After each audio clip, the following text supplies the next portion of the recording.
everyone. Welcome to Nebraska's Shoot Around. Anna Bellinghausen, Mike Sautter joining you. We're talking women's hoops first. A very impressive road win, neutral site win for Nebraska over South Dakota.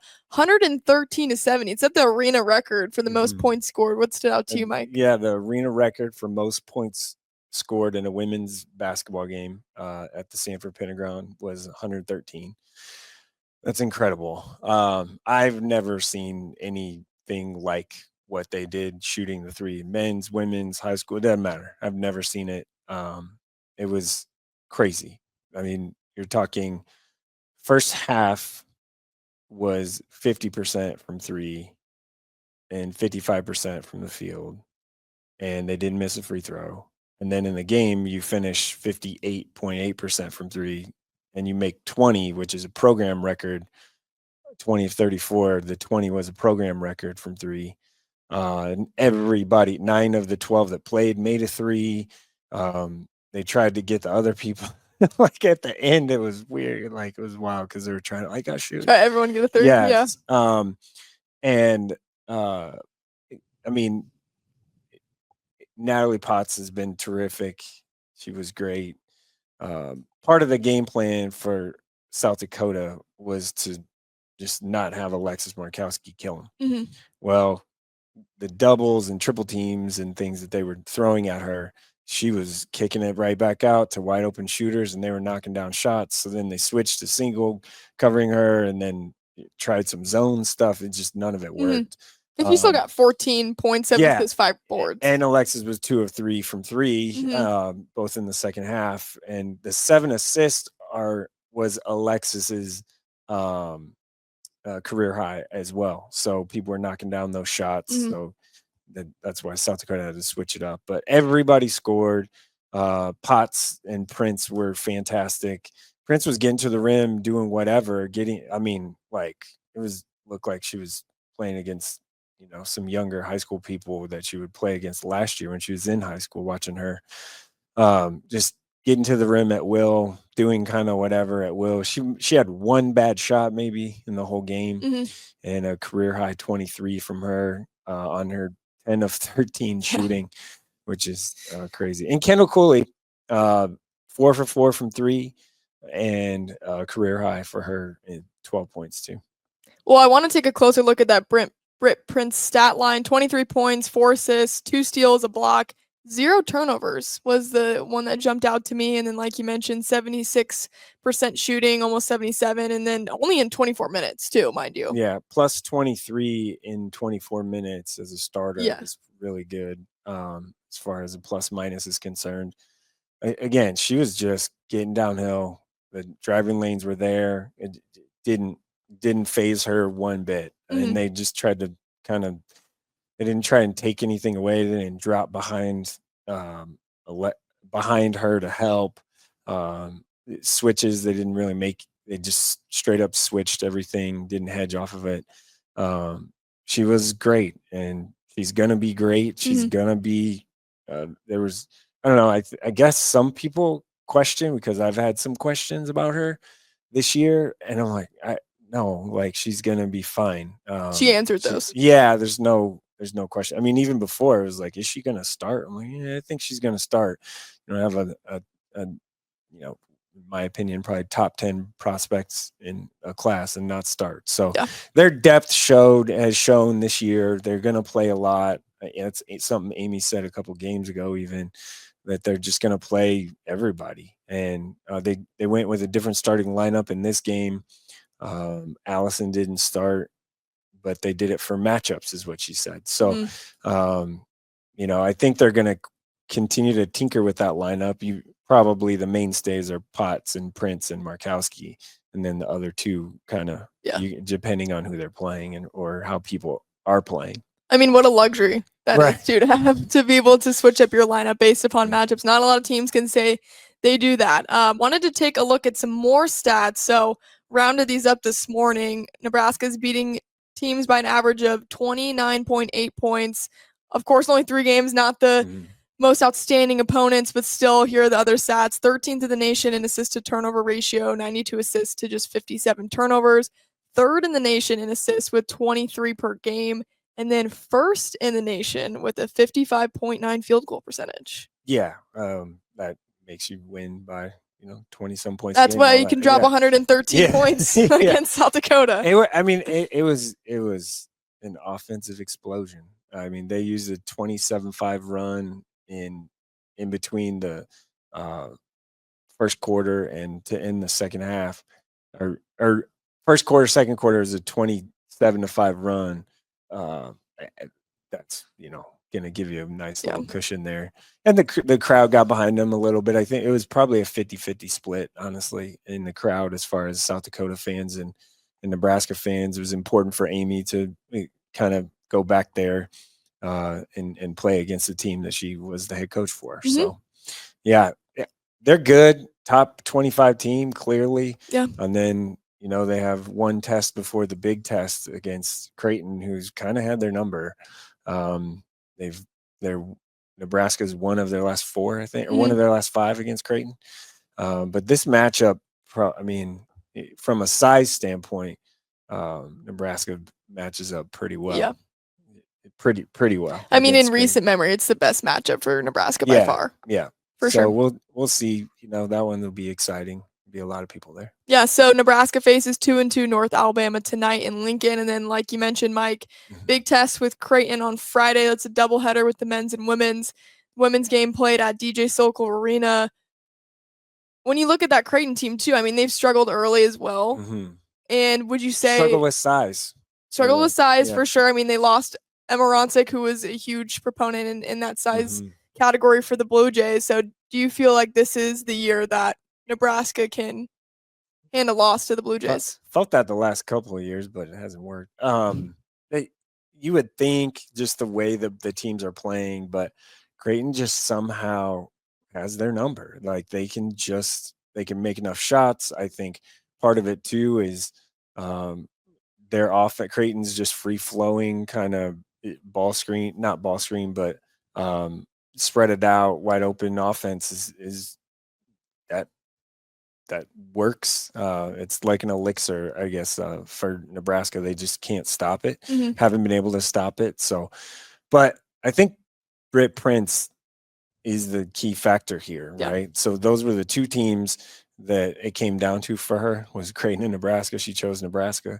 And I think if Britt's on Creighton, it probably changes that kind of expectation a little bit in this game. She's in Nebraska, so I think it maybe changes the expectation, maybe sway a little bit towards Nebraska in this particular game. Yeah, so looking at the matchup history, Nebraska has the one they won was 2021, 22 season. So that was November 17th, 2021, like I mentioned. So yeah, Creighton has their number. The past 1, 2, 3, 4, 5, 6, 7, 8. 7 of the 8 have gone the way of the Blue Jays. So that's quite the streak that I know Nebraska wants to put an end to. But ultimately, Nebraska does own that series 16-11. So it'll be interesting to see if that can trend the Huskers' way.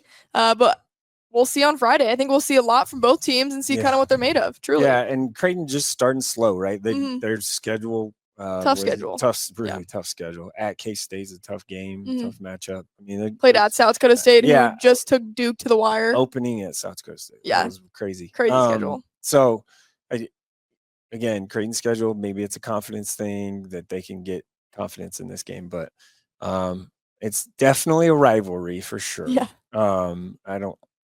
Coaches get along and all that stuff, but obviously fan bases don't. So we'll see we'll see how much red is in DJ Sokol on Friday too. That'll be interesting to see what ratio that'll be. It'll be more red in CHI than DJ Sokol, I think. Yeah.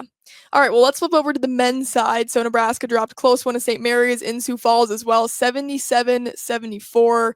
What were your initial reactions to that? Yeah, just still can't shoot, right? Like that's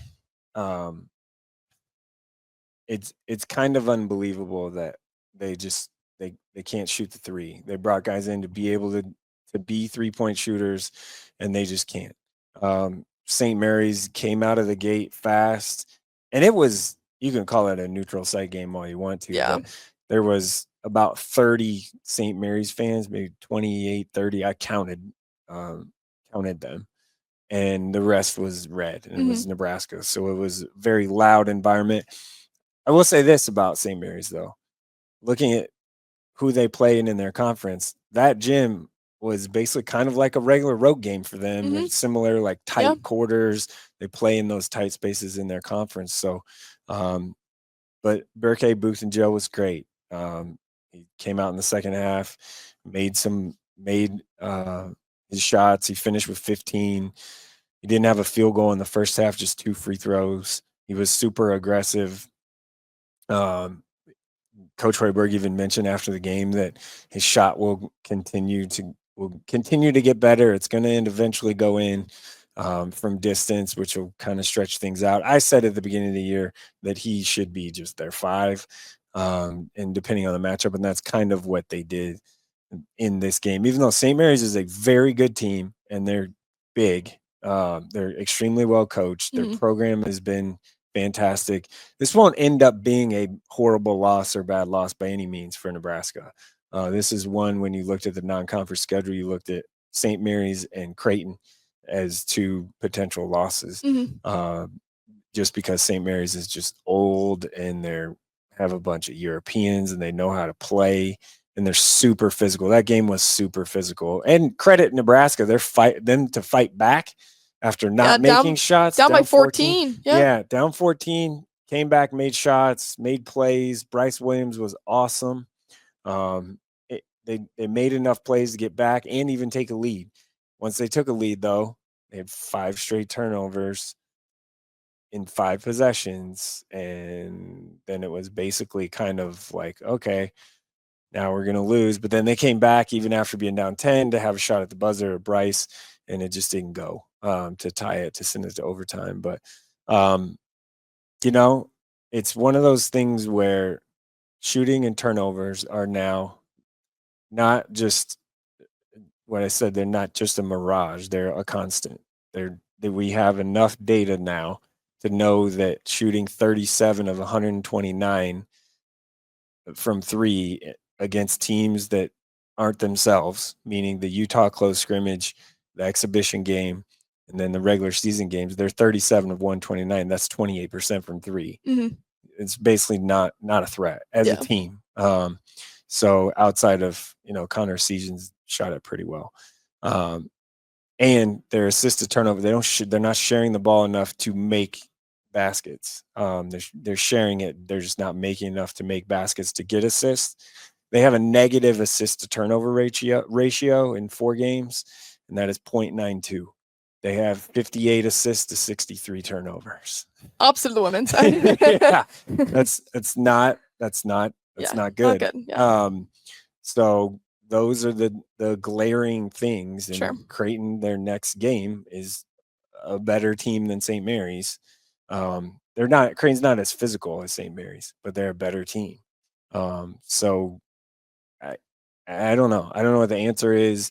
Coach Hoiberg seems to think that eventually the 3-point shots are going to fall. They have to in order to get it. And frankly, they need a little bit more offense from the bench, a little bit. When I say that, like, Sam Hoiberg just hasn't made shots. He's had layups at the rim that he's missed. This game, the season didn't start. He came in, he provided some nice spark, hit a couple threes, but you need a little more from him or Gavin Griffiths or somebody else. Like, somebody's got to give you more. Andrew Morgan is a banger. So looking ahead to Creighton, they have bodies to bang with Kalkbrenner. It's just a matter of how do you guard the 3-point shooters, and that's gonna be an issue.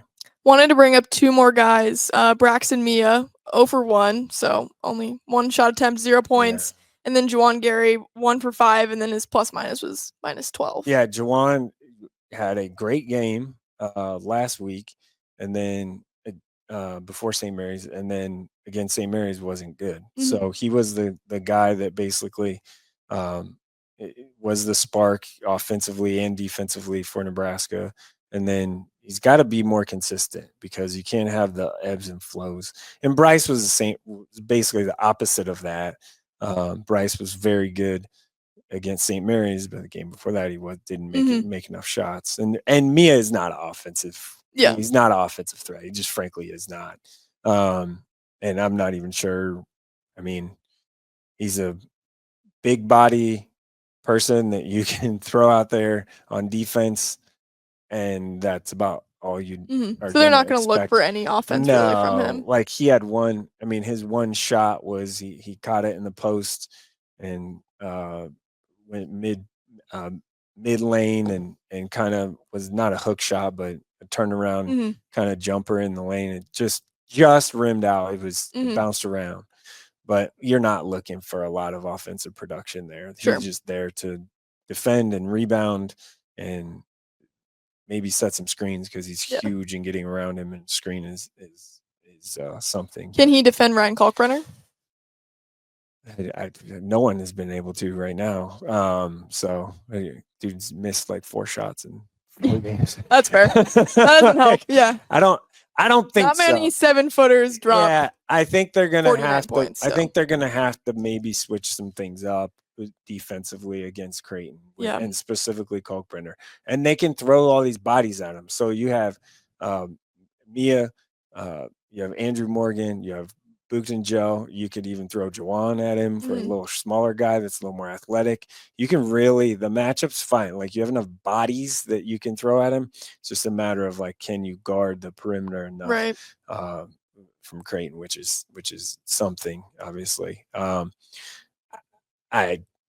Kalkbrenner's going to get his. It might be one of those things where you just kind of let him get his and then worry about trying to shut down everybody else. Just go single covered Kalkbrenner, and with me, you have all those fouls to give right there with those 4 guys. So, yeah, it's going to be interesting. All right, well, I'll end you on this prediction for Friday. Oh, boy. Give me a prediction for men's and women's. Oh, I think the women's game, Nebraska is just in a better spot right now.